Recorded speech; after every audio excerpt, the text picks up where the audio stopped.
Hey guys, welcome back to my channel exam लोग। तो friends, आज मैं लेकर आया हूँ यूपी पॉलीटेक्निक 6 सेमेस्टर वाले स्टूडेंट्स के लिए क्लाउड कंप्यूटिंग का एक मोस्ट इंपॉर्टेंट वीडियो, जो कि एक मैराथन क्लास होने वाली है। और इस क्लास में आपको चैप्टर 1 से लेकर चैप्टर 7 सभी चैप्टर्स के सारे इंपॉर्टेंट क्वेश्चंस, सारे टॉपिक्स कराने वाला हूँ कवर। तो आप लोग वीडियो को लाइक कर दीजिए और सारे दोस्तों के साथ शेयर कर दीजिए, क्योंकि ये लास्ट सेमेस्टर है। इसके बाद ना आप अपने दोस्तों से मिलेंगे और ना आपके दोस्त आपसे मिलेंगे। तो आप लोग वीडियो को लाइक करके शेयर ज़रूर करिएगा। तो इस वीडियो में हम सारा चैप्टर कवर करेंगे। अगर कुछ चैप्टर्स नहीं हो पाएंगे, 1-2 चैप्टर्स, तो हम उसको नेक्स्ट वीडियो में कवर करेंगे। लेकिन कोशिश रहेगी कि हम एक ही वीडियो में अपना पूरा सिलेबस कवर करें। तो चलिए हम लोग बिना देरी के शुरू करेंगे, ठीक है। तो सबसे पहले हम देखेंगे कि क्लाउड कंप्यूटिंग क्या होता है। तो क्लाउड कंप्यूटिंग एक ऐसी टेक्नोलॉजी है जिसमें डेटा और प्रोग्राम को इंटरनेट में स्टोर और एक्सेस किया जाता है, ठीक है। दूसरे शब्दों में कहें तो क्लाउड कंप्यूटिंग एक टेक्निक है जिसके द्वारा डेटा या इन्फॉर्मेशन को इंटरनेट की सहायता से स्टोर, मैनेज और रिट्राइव किया जाता है, ठीक है। तो क्लाउड कंप्यूटिंग को हिंदी में बादल या मेघ कंप्यूटिंग बोलते हैं। कभी कभी हिंदी वालों को ऐसा भी मिल जाता है लिखने को। तो क्लाउड कंप्यूटिंग एक प्रकार की डिलीवरी होती है जिसमें इंटरनेट पर होस्ट की गई सर्विसेज शामिल हैं, ठीक है। तो क्लाउड कंप्यूटिंग में कई प्रकार के रिसोर्सेज शामिल होते हैं, जैसे कि data, storage, server, database, networking और एप्लीकेशन आदि, ठीक है। जब भी हम कोई डेटा कंप्यूटर में स्टोर करते हैं तो हम उसे हार्ड डिस्क में स्टोर करते हैं, परंतु क्लाउड कंप्यूटिंग के द्वारा हम अपने डेटा को क्लाउड में स्टोर कर सकते हैं। देखिए, सबसे पहले क्या होता था, हार्ड डिस्क में स्टोर होता था, उसके बाद CD DVD आ गया था, और फिर अब सबसे लेटेस्ट में क्या है, क्लाउड कंप्यूटिंग है, ठीक है। तो क्लाउड, जिसे हम हिंदी में बादल या मेघ कहते हैं, ये क्लाउड डेटा से भरे रहते हैं जो बादल आसमान में होते हैं, ठीक है। उसमें पानी भरा रहता है जिस तरह, उसी तरह क्लाउड में डेटा भरा रहता है, ठीक है। अब देखते हैं, उदाहरण देख लेते हैं। जैसे फेसबुक में हम इमेज और फाइल्स को देखते हैं, ये सभी इमेज और फाइल्स क्लाउड पर स्टोर रहती हैं, ठीक है। तो क्लाउड कंप्यूटिंग को विकसित करने के लिए हार्ड डिस्क, डेटाबेस और सॉफ्टवेयर एप्लीकेशन का प्रयोग किया गया था। तो देखिए, कंटेंट ज़्यादा है इसलिए हम लोग थोड़ा जल्दी जल्दी पढ़ेंगे, आप लोग भी कोऑपरेट करिएगा, ठीक है। तो क्लाउड कंप्यूटिंग किसी बिजनेस या फर्म के लिए काफ़ी लोकप्रिय टेक्निक है, क्योंकि यह खर्चे को कम करती है, प्रोडक्टिविटी को बढ़ाती है, सुरक्षा को बेहतर बनाती है और परफॉर्मेंस भी बढ़ाती है, ठीक है। यह उन ऑर्गेनाइजेशन के लिए एक बेहतर विकल्प है जिन्हें ज़्यादा मेमोरी स्पेस की ज़रूरत पड़ती है। जैसे बड़ी बड़ी कंपनियां हो गई, उनको ज़्यादा स्पेस की ज़रूरत पड़ती है, ठीक है। और समय समय पर बैकअप लेना पड़ता है, ठीक है। तो इस टेक्निक में जो सर्विसेज होती हैं वह प्राइवेट और पब्लिक दोनों हो सकती हैं। इन सेवाओं को 3 कैटेगरी में बांटा गया है। पहला IaaS यानी इंफ्रास्ट्रक्चर एज अ सर्विस, दूसरा प्लेटफॉर्म एज अ सर्विस और तीसरा सॉफ्टवेयर एज अ सर्विस। तो ये तीनों सर्विस मॉडल्स हैं, अभी हम लोग आगे डिस्कस करेंगे, ठीक है। तो देखिए, मैं इसमें सारा डिटेल से पढ़ा रहा हूँ आप लोगों को। तो देखिए, क्लाउड कंप्यूटिंग के उदाहरण देख लेते हैं। जैसे क्लाउड, गूगल क्लाउड हो गया, अमेज़ॉन वेब सर्विसेज यानी AWS हो गया, और माइक्रोसॉफ्ट अज़्योर हो गया, ठीक है। और देखते हैं टाइप्स ऑफ क्लाउड कंप्यूटिंग। तो क्लाउड कंप्यूटिंग 4 प्रकार के होते हैं। कौन कौन से? पब्लिक, पहला पब्लिक है, चलिए पढ़ते हैं। पब्लिक क्लाउड वह क्लाउड होते हैं जो यूज़र को इंटरनेट पर क्लाउड सेवाएं प्रदान करते हैं। पब्लिक क्लाउड को थर्ड पार्टी जैसे कि अमेजॉन, माइक्रोसॉफ्ट, गूगल आदि के द्वारा मैनेज किया जाता है, ठीक है। सेकेंड है हमारा पब्लिक क्लाउड। देखिए, पहला था हमारा पब्लिक क्लाउड, दूसरा हमारा इसे अभी पब्लिक क्लाउड ही चल रहा। तो इसमें हम लोग पूरा नहीं पढ़ेंगे क्योंकि टाइम कम है। आप लोग देखिए, इसमें वीडियो को पॉज करके आप लोग पढ़िएगा, पर कुछ टॉपिक्स तो मैं ही पढ़ ही देता हूँ जो इंपॉर्टेंट है। जैसे पब्लिक क्लाउड का इस्तेमाल कोई भी व्यक्ति इंटरनेट की मदद से कर सकता है। इसमें कोई भी व्यक्ति डेटा को स्टोर और एक्सेस कर सकता है। पब्लिक क्लाउड में पे पर यूज़ के हिसाब से पैसे देने पड़ते हैं, अर्थात इसका आप जितना इस्तेमाल करेंगे उतने ही पैसे आपको देने पड़ेंगे, ठीक है। मतलब जितनी सर्विसेज हम लेंगे सिर्फ हमें उतने सर्विसेज का पे करना पड़ेगा, ठीक है। अब इसके एग्जांपल्स देख लेते हैं पब्लिक क्लाउड के। जैसे IBM स्मार्ट क्लाउड इंटरप्राइज हो गया, माइक्रोसॉफ्ट गूगल ऐप इंजन हो गया, और विंडोज़ अज़्योर सर्विसेज प्लेटफॉर्म आदि, ठीक है। अब देखते हैं दूसरा प्राइवेट क्लाउड। तो प्राइवेट क्लाउड वह होते हैं जो प्राइवेट इंफ्रास्ट्रक्चर पर काम करते हैं। इसे इंटरनेट या कारपोरेट क्लाउड के नाम से भी जाना जाता है। ठीक है, तो प्राइवेट क्लाउड वे क्लाउड होता है जिनका इस्तेमाल प्राइवेट कंपनी के द्वारा किया जाता है। प्राइवेट क्लाउड का इस्तेमाल कंपनी के द्वारा डेटा को मैनेज करने और डेटा सेंटर बनाने के लिए किया जाता है। ठीक है, अब तीसरा देखेंगे, इसका तीसरा पॉइंट देखेंगे। प्राइवेट क्लाउड की सुरक्षा बहुत ही अधिक होती है। इसमें फायरवॉल का इस्तेमाल डेटा को सुरक्षित रखने के लिए किया जाता है। ठीक है, अब देखते हैं हम अपना तीसरा हाइब्रिड क्लाउड। तो हम लोगों ने अभी तक पढ़ा पब्लिक प्राइवेट, अब हम तीसरा पढ़ेंगे हाइब्रिड। तो हाइब्रिड क्लाउड पब्लिक और प्राइवेट क्लाउड का कॉम्बिनेशन होता है, अर्थात यह पब्लिक क्लाउड और प्राइवेट क्लाउड से मिलकर बना होता है। इस क्लाउड में पब्लिक और प्राइवेट क्लाउड दोनों की विशेषताएं होती हैं। ठीक है, तो ये था हाइब्रिड क्लाउड। अब हम आगे देखेंगे। देखिए, मैं सारे टॉपिक्स नहीं पढ़ूंगा, मतलब सारे हेडिंग्स नहीं पढ़ूंगा, जो इंपॉर्टेंट है वही पढ़ रहा हूँ। अगर आपको और पढ़ना है तो आप लोग पॉज करके वीडियो पढ़ सकते हैं। चौथा है कम्युनिटी क्लाउड। कम्युनिटी क्लाउड एक प्रकार का डिस्ट्रीब्यूटेड सिस्टम है, यानी वितरित सिस्टम है। इसे बहुत सारे ऑर्गेनाइजेशन के द्वारा एक्सेस किया जाता है और इसके द्वारा ये ऑर्गेनाइजेशंस आपस में डेटा को शेयर करते हैं। ठीक है, उसके बाद नेक्स्ट देखते हैं। दूसरे क्लाउड की तुलना में यह काफ़ी सस्ते होते हैं या पब्लिक क्लाउड की तुलना में अधिक सुरक्षित होते हैं। ठीक है, इस कम्युनिटी क्लाउड का उदाहरण है जैसे हेल्थ केयर कम्युनिटी क्लाउड आदि। ठीक है, अब देखते हैं हम advantage of cloud computing. Cloud computing के कौन कौन से एडवांटेज होंगे ये देखते हैं। तो क्लाउड कंप्यूटिंग में डेटा को स्टोर करना और बैकअप लेना आसान होता है। इसमें जानकारी को शेयर करना आसान होता है। इसमें यूज़र इंटरनेट का इस्तेमाल करके दुनिया में कहीं से भी क्लाउड में स्टोर की गई जानकारी को एक्सेस कर सकता है। क्लाउड कंप्यूटिंग में जिन सॉफ्टवेयर और हार्डवेयर का इस्तेमाल किया जाता है उन्हें मेंटेन करने में कम खर्चा आता है। ठीक है, यानी लेस कॉस्टेबल है। ठीक है, उसके बाद है मतलब लेस कॉस्टली है, सॉरी कॉस्टेबल नहीं कॉस्टली। पांचवा है इसमें यूज़र मोबाइल के माध्यम से डेटा को एक्सेस कर सकता है। छठवा, इसमें यूज़र जिन सेवाओं को खरीदता है उसके लिए उसे केवल इन्हीं के पैसे देने पड़ते हैं। ठीक है, क्लाउड कंप्यूटिंग में डॉक्यूमेंट, चित्र, ऑडियो, वीडियो जैसे डेटा को स्टोर करने के लिए ज़्यादा मेमोरी स्पेस मौजूद होता है। ठीक है, यह यूज़र के डेटा को सुरक्षित रखने के लिए फायरवॉल का इस्तेमाल करता है जिसके कारण यूज़र का डेटा सुरक्षित रहता है। ठीक है, तो ये थे इसके एडवांटेज। अब हम देखेंगे इसके डिसएडवांटेज। तो क्लाउड कंप्यूटिंग के नुकसान देखेंगे। तो क्लाउड कंप्यूटिंग में यदि हमारे पास एक अच्छा इंटरनेट कनेक्शन नहीं है तो हम डेटा और फाइलों को एक्सेस नहीं कर सकते, यानी कि इंटरनेट कनेक्शन का थोड़ा स्ट्रांग होना ज़रूरी है। ठीक है, इसका सबसे बड़ा नुकसान है इसमें अपनी सेवाओं को एक कस्टमर से दूसरे कस्टमर के पास ट्रांसफ़र करने के लिए ऑर्गेनाइजेशन या कंपनी को कई समस्याओं का सामना करना पड़ता है। ठीक है, तीसरा है हम सभी यह जानते हैं कि क्लाउड कंप्यूटिंग को सर्विस प्रोवाइडर के द्वारा मैनेज और कंट्रोल किया जाता है जिसके कारण यूज़र बहुत कम इसकी सेवाओं को कंट्रोल और एक्सेस कर पाते हैं। ठीक है, चौथा है क्लाउड कंप्यूटिंग सुरक्षा के मामले में अच्छा होता है लेकिन इसके बावजूद इसमें डेटा को ट्रांसफ़र करते वक्त हैकर्स डेटा की चोरी कर सकते हैं। ठीक है, तो ये हमारा पहला पीपीटी था, नोट्स था, ये ख़त्म हो गया। अब हम लोग सेकंड नोट्स ओपन करते हैं, 1 मिनट। तो अब हम लोग अपना सेकंड नोट्स ओपन करते हैं। तो मेरे पास टोटल 4 नोट्स बनाए हैं मैंने, और बनाने में काफ़ी मेहनत लगी है कंटेंट ढूंढने में। तो अब हम लोग देखेंगे applications of cloud computing. Cloud computing के अनुप्रयोग क्या क्या हैं। तो देखिए, ऑनलाइन डेटा स्टोरेज में हम लोग यूज़ करते हैं। ठीक है, इसके बारे में विस्तार से आप लोग पढ़ लीजिएगा। बैकअप एंड रिकवरी के लिए हम लोग पढ़ते हैं। देखिए, आप लोग हेडिंग भी याद कर सकते हैं, आप लोग अपने से बना के लिख सकते हैं। ठीक है, बिग डेटा एनालिटिक्स में करते हैं या एनालिसिस में करते हैं। टेस्टिंग और डेवलपमेंट में करते हैं इसका यूज़, ये इसका एप्लीकेशन है। और देखते हैं एंटीवायरस के लिए करते हैं हम लोग, ई कॉमर्स में करते हैं, एजुकेशन यानी शिक्षा में करते हैं इसका यूज़, ई गवर्नेंस में करते हैं, मेडिकल फील्ड में करते हैं और इंटरटेनमेंट में करते हैं। ठीक है, इसके अलावा भी कई एप्लीकेशन हो सकते हैं जैसे संगीत यानी म्यूज़िक, वीडियो और स्ट्रीमिंग सेवाएं आदि। इन सभी में हम लोग क्लाउड कंप्यूटिंग का यूज़ करते हैं। तो ये थे इसके अनुप्रयोग। ठीक है, तो क्लाउड कंप्यूटिंग की सर्विसेज, इनकी 4 सर्विसेज होती हैं जो नीचे दी गई हैं। चलिए देखते हैं कौन कौन सी सर्विसेज होती हैं।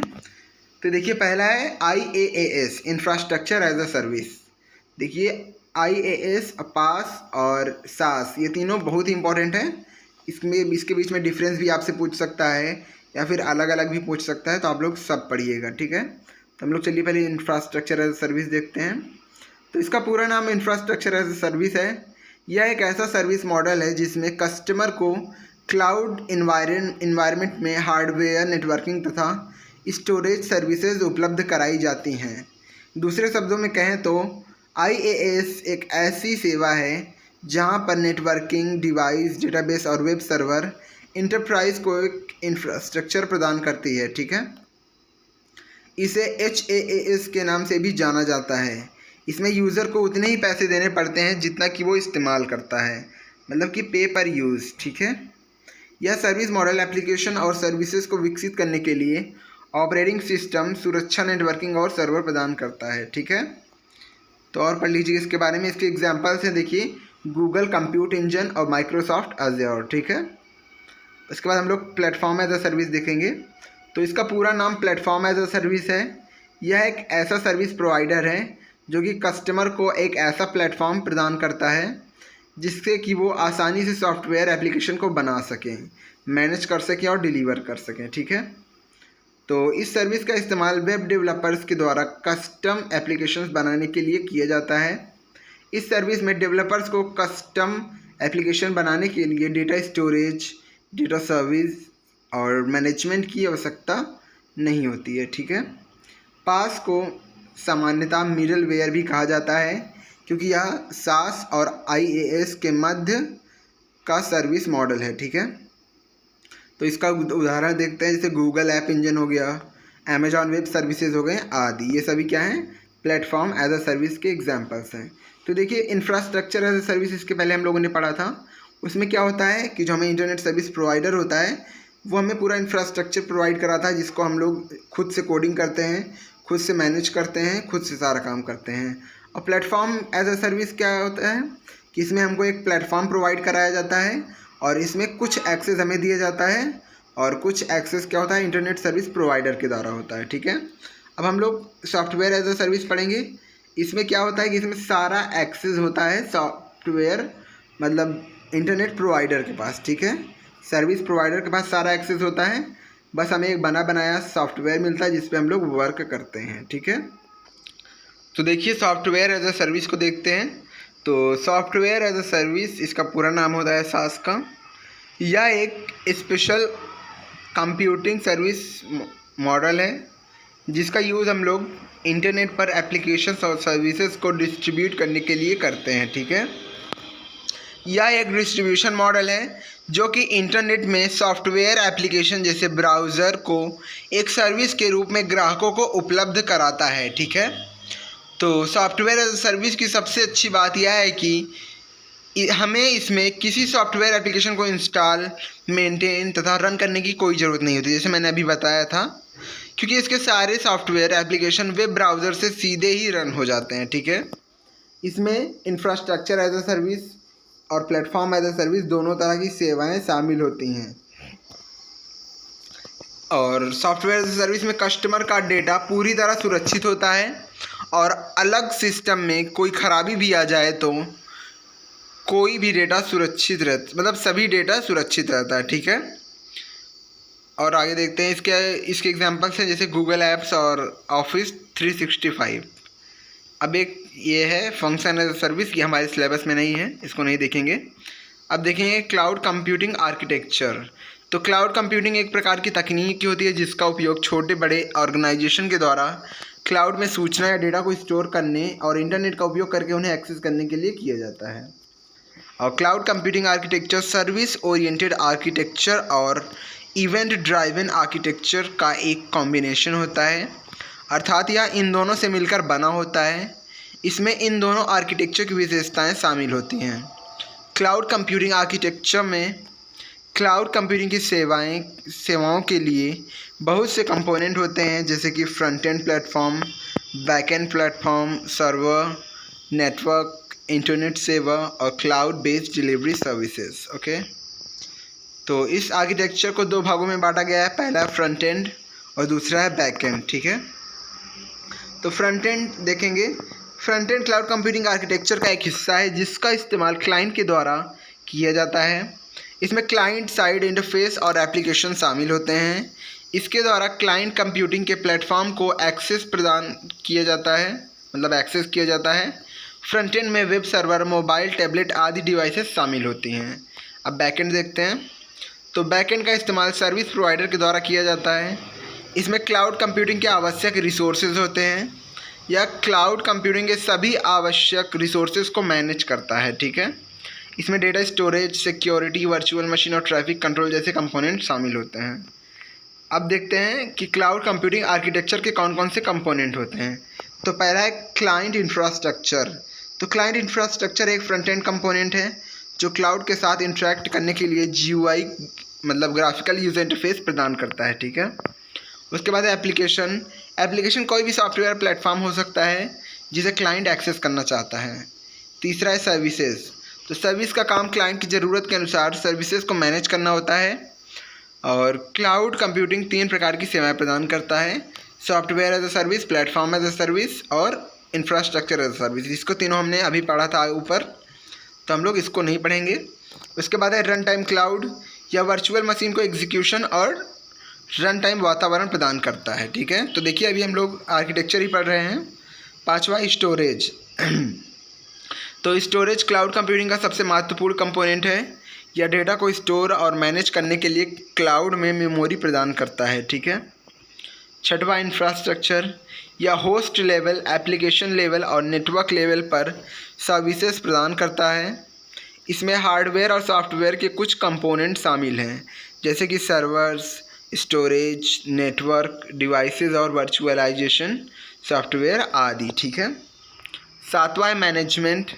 मैनेजमेंट का इस्तेमाल बैकएंड के application, service, run time, cloud, storage, infrastructure और सिक्योरिटी जैसे कंपोनेंट को मैनेज करने के लिए किया जाता है।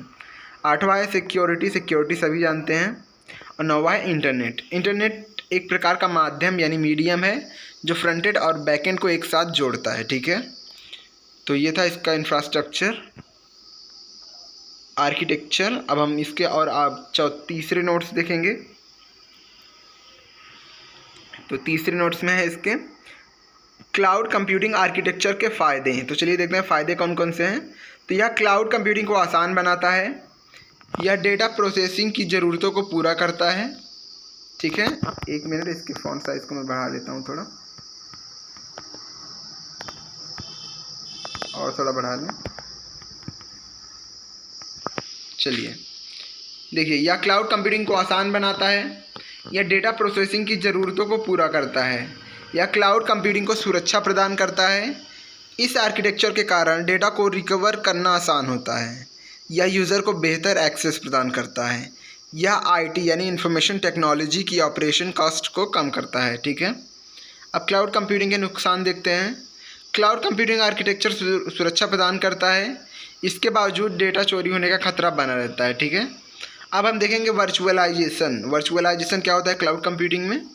तो क्लाउड कंप्यूटिंग में वर्चुअलाइजेशन एक ऐसी प्रक्रिया है जिसके द्वारा चीज़ों का वर्चुअल वर्जन बनाया जाता है। इसमें कंप्यूटर सर्वर, ऑपरेटिंग सिस्टम और स्टोरेज डिवाइस आदि का वर्चुअल वर्जन बनाया जाता है। दूसरों शब्दों में कहें तो क्लाउड कंप्यूटिंग में वर्चुअलाइजेशन एक प्रकार की टेक्निक है जिसका इस्तेमाल कंप्यूटर हार्डवेयर जैसी चीज़ों का वर्चुअल वर्जन बनाने के लिए किया जाता है। इस तकनीकी का उपयोग करके यूज़र बहुत सारे ऑपरेटिंग सिस्टम और एप्लीकेशन को एक ही समय पर कंप्यूटर में रन कर सकते हैं। यह टेक्निक एक समय पर कई यूज़र और ऑर्गेनाइजेशन को रिसोर्सेज को शेयर करने में मदद करती है, ठीक है। इस तकनीकी का इस्तेमाल कंप्यूटर के वातावरण को फिजिकल इंफ्रास्ट्रक्चर से अलग करने के लिए भी किया जाता है ताकि यूज़र एक ही समय पर कई एप्लीकेशन को एक साथ रन कर सके, ठीक है। यह तकनीक IT यानी इंफॉर्मेशन टेक्नोलॉजी में लगने वाली लागत को कम करता है और बिजनेस को फ्लेक्सिबल और यूटिलाइजेशन प्रदान करता है, ठीक है। तो वर्चुअलाइजेशन को हम एक प्रक्रिया भी कह सकते हैं जिसमें desktop operating system, network resources या सर्वर के वर्चुअल वर्जन बनाए जाते हैं, ठीक है। यह तकनीक एक ऐसा वातावरण प्रदान करती है जो लॉजिकली रूप से हार्डवेयर से अलग होता है। अब और देखते हैं, अब हम टाइप्स ऑफ वर्चुअलाइजेशन देखेंगे। तो पहला है हार्डवेयर वर्चुअलाइजेशन। हार्डवेयर वर्चुअलाइजेशन एक प्रकार का सिस्टम होता है जिसकी मदद से हम अलग अलग प्रकार के ऑपरेटिंग सिस्टम को इंस्टॉल कर सकते हैं और ऑपरेटिंग सिस्टम पर अलग अलग प्रकार से एप्लीकेशन को रन कर सकते हैं। सरल शब्दों में कहें तो हार्डवेयर वर्चुअलाइजेशन एक विधि है जिसमें फिजिकल डेस्कटॉप और ऑपरेटिंग सिस्टम के वर्चुअल वर्जन बनाए जाते हैं। ठीक है। अब दूसरा हम लोग देखेंगे एप्लीकेशन वर्चुअलाइजेशन। तो एप्लीकेशन वर्चुअलाइजेशन एक प्रकार का सिस्टम है जिसका उपयोग करके यूज़र सर्वर से ही किसी भी एप्लीकेशन को एक्सेस कर सकता है। ठीक है। तो ये था एप्लीकेशन वर्चुअलाइजेशन।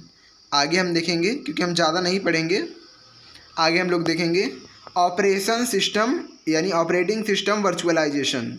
यह एक प्रकार का सिस्टम है जिसमें वर्चुअल मशीन सॉफ्टवेयर और वर्चुअल मशीन मैनेजर यानी VMM को ऑपरेटिंग सिस्टम में इस्टेब्लिश किया जाता है। ठीक है।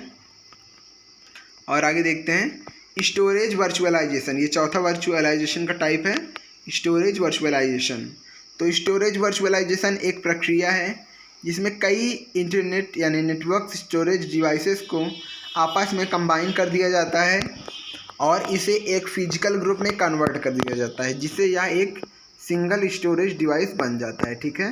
तो ये था हमारा स्टोरेज वर्चुअलाइजेशन। आगे देखते हैं अब सर्वर वर्चुअलाइजेशन। तो सर्वर वर्चुअलाइजेशन एक ऐसी प्रक्रिया है जिसमें वर्चुअल मशीन सॉफ्टवेयर और वर्चुअल मशीन मैनेजर सीधे कंप्यूटर पर स्थापित होते हैं यानी इस्टेब्लिश होते हैं। ठीक है। उसके बाद हम लोग देखते हैं डेस्कटॉप वर्चुअलाइजेशन। तो डेस्कटॉप वर्चुअलाइजेशन एक प्रकार की टेक्निक है जो यूज़र को कनेक्टेड डिवाइस से डेस्कटॉप तक पहुंचने में मदद करती है।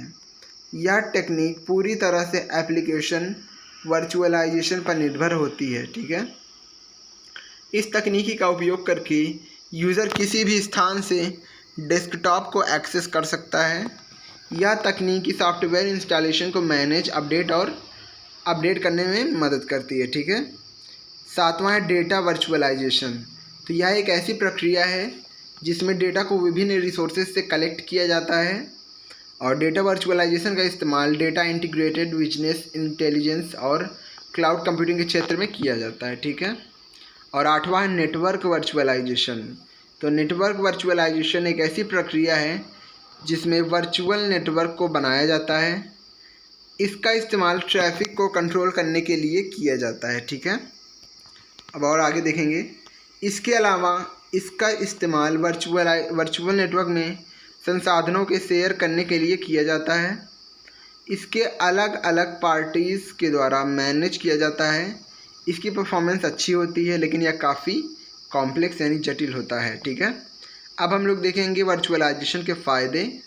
तो वर्चुअलाइजेशन क्लाउड कंप्यूटिंग की प्रोडक्टिविटी को बढ़ाता है, यह इफ़िशियंसी क्षमता को बढ़ाता है, यह सस्ते होते हैं, वर्चुअलाइजेशन वर्कलोड को कम करता है, यह एनर्जी ऊर्जा की बचत करता है, यह डिजिटल एंटरप्रेन्योरशिप यानी उद्यमिता को प्रमोट करता है। अब इसके नुकसान देखेंगे, डिसएडवांटेज ऑफ वर्चुअलाइजेशन। तो इसमें सुरक्षा की कमी देखने को मिलती है। ठीक है। यह स्केलेबल नहीं है या किसी कार्य को करने में ज़्यादा समय लगाते हैं और इसमें कुछ सीमाएं होती हैं, लिमिटेशंस, और इसको इम्प्लीमेंट करने में ज़्यादा खर्च होता है। ठीक है। अब क्लाउड सिक्योरिटी क्या होता है ये देख लेते हैं हम लोग। क्लाउड सिक्योरिटी भी एक मोस्ट इम्पॉर्टेंट क्वेश्चन है। तो क्लाउड सिक्योरिटी एक प्रक्रिया है जिसके द्वारा क्लाउड पर आधारित सभी एप्लीकेशन और डेटा को सुरक्षा प्रदान की जाती है। दूसरे शब्दों में कहें तो क्लाउड सिक्योरिटी एक टेक्निक है जिसका इस्तेमाल क्लाउड में मौजूद सिस्टम, डेटा और एप्लीकेशन को सुरक्षा प्रदान करने के लिए किया जाता है। क्लाउड सिक्योरिटी को क्लाउड कंप्यूटिंग सिक्योरिटी भी कहते हैं। क्लाउड सिक्योरिटी ऑनलाइन स्टोर हुए डेटा को हैकर से सुरक्षित रखती है जिससे कि डेटा चोरी ना हो, डेटा का गलत इस्तेमाल ना हो और डेटा में कोई छेड़छाड़ ना हो। ठीक है। क्लाउड सिक्योरिटी के लाभ देखेंगे। तो क्लाउड सिक्योरिटी का सबसे बड़ा फ़ायदा यह है कि इसके लिए ज़्यादा पैसे खर्च नहीं करने पड़ते हैं। इसमें हमें सिर्फ उन्हीं हार्डवेयर के पैसे देने पड़ते हैं जिनका हम यूज़ करते हैं। यानी पे पर यूज़, ठीक है। यह हैकर से सुरक्षा प्रदान करता है। यह डीडोस अटैक से बचाता है। डीडोस अटैक एक बहुत ही खतरनाक अटैक होता है, ठीक है। यह डेटा को चोरी होने या गलत इस्तेमाल होने से बचाता है। यह क्लाउड को मालवेयर या फिर रैनसमवेयर से सुरक्षित रखता है, ठीक है। यह वायरस के खतरे से बचाता है। क्लाउड सिक्योरिटी को स्केल करना आसान और तेज़ होता है। और उसके बाद यह बहुत ही रिलायबल, विश्वसनीय होता है, ठीक है। अब क्लाउड की सुरक्षा कैसे करें, अब हम लोग ये देखेंगे how to do cloud security, ठीक है। तो इसके कुछ रूल्स हैं, चलिए देखते हैं। तो पहला है इनक्रिप्शन। तो हमें क्लाउड में मौजूद डेटा या एप्लीकेशन को सुरक्षित रखने के लिए इनक्रिप्शन का इस्तेमाल करना चाहिए। इनक्रिप्शन एक विधि है जिसके द्वारा डेटा को सीक्रेट कोड यानी फिर सीक्रेट कोड में बदल दिया जाता है, जिससे कि कोई हैकर हमारे डेटा को पढ़ ना सके, ठीक है। दूसरा है फायरवॉल। तो हम फायरवॉल का इस्तेमाल करके क्लाउड को सुरक्षित रख सकते हैं। फायरवॉल एक डिवाइस होता है जो हमारे नेटवर्क में आने वाले ट्रैफिक पर नज़र रखती है और हानिकारक ट्रैफिक को ब्लॉक करती है, ठीक है। तीसरा है स्ट्रॉन्ग पासवर्ड। देखिए, हम मौजूद पासवर्ड यानी मजबूत पासवर्ड यानी स्ट्रॉन्ग पासवर्ड बनाएंगे तो हैकर उसे आसानी से नहीं तोड़ पाएगा, ठीक है। उसके बाद 2 फैक्टर ऑथेंटिकेशन। उसके बाद लिमिटेड एक्सेस, यानी कम लोगों को एक्सेस देंगे तो हमारा डेटा सेफ रहेगा, ठीक है। बैकअप डेटा का बैकअप करके रखेंगे तब हमारा डेटा ठीक रहेगा, ताकि भविष्य में कोई भी गड़बड़ी ना हो। तो ये नोट्स भी ख़त्म होती है। अब हमारा एक लास्ट नोट्स बचा हुआ है। अब हम लोग इस नोट्स पे चलते हैं। तो देखिए, डिस्ट्रीब्यूटेड कंप्यूटिंग क्या होता है, हम ये जानेंगे इसमें। तो डिस्ट्रीब्यूटेड कंप्यूटिंग एक ऐसी प्रक्रिया है जिसमें कंप्यूटर की समस्या को कई भागों में बांट दिया जाता है और प्रत्येक समस्या को अलग अलग कंप्यूटर्स के द्वारा हल किया जाता है, ठीक है। तो डिस्ट्रीब्यूटेड कंप्यूटिंग एक ऐसी टेक्निक है जिसमें बहुत सारे कंप्यूटर सिर्फ एक समस्या पर कार्य करते हैं, ठीक है। और देखते हैं, और ये एक दूसरे की मदद से प्रॉब्लम को सॉल्व करते हैं। इनको सरल शब्दों में समझें तो डिस्ट्रीब्यूटेड कंप्यूटिंग बहुत सारे कंप्यूटरों का एक कलेक्शन है जो दूसरों को मैसेज पासिंग के दौरान सूचना का आदान प्रदान करता है, ठीक है। डिस्ट्रीब्यूटेड कंप्यूटिंग में यदि कंप्यूटर अगर आस-पास होते हैं तो उन्हें लैन यानी लोकल एरिया नेटवर्क की मदद से जोड़ा जाता है, और यदि कंप्यूटर दूर होते हैं तो उन्हें वैन वाइड एरिया नेटवर्क की मदद से जोड़ा जाता है, ठीक है। तो ये था डिस्ट्रीब्यूटेड क्लाउड कंप्यूटिंग था ये। और देखते हैं इसके फ़ायदे, देखते हैं एडवांटेज। डिस्ट्रीब्यूटेड कंप्यूटिंग में किसी भी हार्डवेयर, सॉफ्टवेयर या डेटा का इस्तेमाल किया जाता है। यह सिस्टम की परफॉर्मेंस को बेहतर करता है। यह इस बात की जानकारी देता है कि सॉफ्टवेयर को कैसे डेवलप करना है या फिर और शेयर कैसे किया जाए, ठीक है।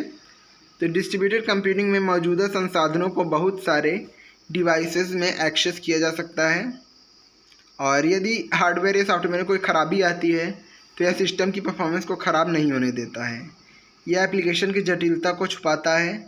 यानी इस कंप्यूटिंग को एक्सपैंड किया जा सकता है। अब इसके हम देखेंगे parts and types of distributed computing. थोड़ा गर्मी ज़्यादा है इसलिए थोड़ा बोलने में दिक्कत हो रही है। और देखिए, पहला है क्लस्टर कंप्यूटिंग, ठीक है। क्लस्टर कंप्यूटिंग बहुत से जुड़े हुए कंप्यूटरों का एक सेट होता है। क्लस्टर का मतलब होता है झुंड, ठीक है।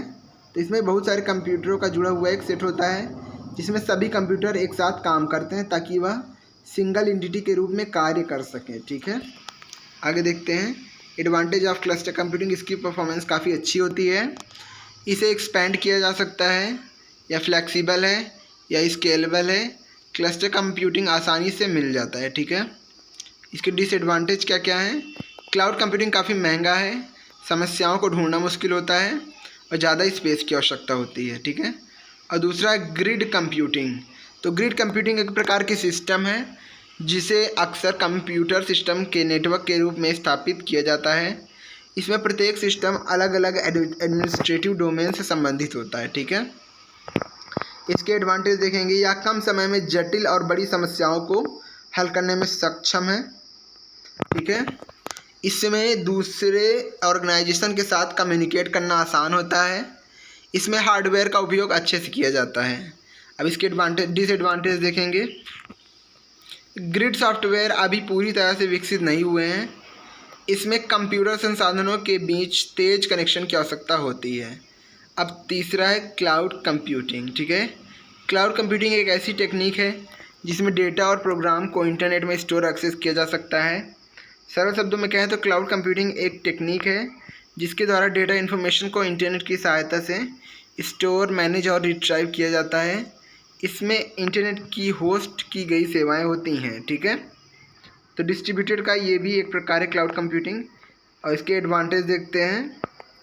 तो डेटा को स्टोर करना और बैकअप लेना आसान है। इसमें जानकारी को शेयर करना आसान होता है। क्लाउड कंप्यूटिंग में यूज़र दुनिया के किसी भी कोने में जानकारी एक्सेस कर सकता है। इसमें उपयोग किए जाने वाले सॉफ्टवेयर और हार्डवेयर को मेंटेन करना आसान होता है। अब इसके डिसएडवांटेज देखेंगे। तो इसमें यूज़र को पास अच्छा इंटरनेट कनेक्शन नहीं है तो वो डेटा को, फाइलों को एक्सेस करने में मुश्किल होगी उसको। ठीक है, देखो इसको अभी हम पढ़ चुके हैं तो इसको आप लोग पढ़ें। अब हम लोग देखेंगे advantage of distributed cloud computing. तो इसको भी हम पढ़ चुके हैं। अब और आगे हम देखते हैं डिसएडवांटेज देख लेते हैं। इस समय डिस्ट्रीब्यूटेड कंप्यूटिंग के लिए कोई सॉफ्टवेयर मौजूद नहीं है। इस कंप्यूटिंग में सुरक्षा की कमी होती है। यदि नेटवर्क में कोई खराबी आती है तो यूज़र को डेटा एक्सेस करने में समस्या का सामना करना पड़ेगा। ठीक है, यह प्रोग्रामर्स के लिए कठिन है, यह काफ़ी महंगा भी होता है और इस कंप्यूटिंग को इम्प्लीमेंट या लागू करना एक मुश्किल काम होता है। ठीक है, अब एप्लीकेशंस देख लेंगे कि इसका यूज़ कहाँ कहाँ होता है डिस्ट्रीब्यूटेड क्लाउड कंप्यूटिंग का। तो इन्वायरमेंट को मैनेज करने के लिए होता है, सोसाइटी को सूचना प्रदान करने के लिए होता है, online banking, e commerce website में किया जाता है इसका यूज़। और जैसे कि क्लाउड कंप्यूटिंग का इस्तेमाल क्लाउड टेक्नोलॉजी में किया जाता है, जैसे WS या फिर WS मतलब वेब सर्विसेज। ठीक है, सेल्सफोर्स और माइक्रोसॉफ्ट एज्योर इत्यादि में। ठीक है, इसका यूज़ मनोरंजन जैसे ऑनलाइन गेमिंग, यूट्यूब और म्यूज़िक के लिए भी किया जाता है। और डिस्ट्रीब्यूटेड कंप्यूटिंग का इस्तेमाल एजुकेशन सेंटर में भी किया जाता है। तो ये था हमारा चारों PDF। अब हमारे कुछ चैप्टर्स बचे हैं, 1-2 चैप्टर, जैसे कि SLA हो गया, यानी कि सर्विस लेवल एग्रीमेंट। ठीक है, तो सर्विस प्रोवाइडर और सर्विस कंज्यूमर में कोई भी सर्विस प्रदान करने से पहले एक एग्रीमेंट साइन होता है जिसे SLA कहते हैं। ठीक है, तो मैंने बताया इसमें दिया है, लेकिन नेक्स्ट वीडियो में लाऊंगा एक मैराथन का और, जिसमें मैं जो चैप्टर्स 1-2 छूटे हैं उसके क्वेश्चंस बताऊंगा और जो और भी इंपॉर्टेंट क्वेश्चन है उनको भी रिपीट करवाऊंगा। ठीक है, तो आई थिंक आपको ये क्लास अच्छी लगी होगी, क्योंकि इतनी गर्मी है फिर भी मैंने मेहनत करके आप लोग के लिए ये क्लास लाया। तो आप लोग वीडियो को लाइक करिएगा, सभी के साथ शेयर करिएगा, जो लोग नए हैं वो चैनल को सब्सक्राइब कर लेंगे। और मिलते हैं नेक्स्ट वीडियो में, तब तक के लिए हंसते रहिए, मुस्कुराते रहिए, लेकिन पढ़ते ज़रूर रहिए क्योंकि पेपर नज़दीक है। फिर मिलेंगे एक नए वीडियो में, तब तक के लिए जय हिंद, जय भारत।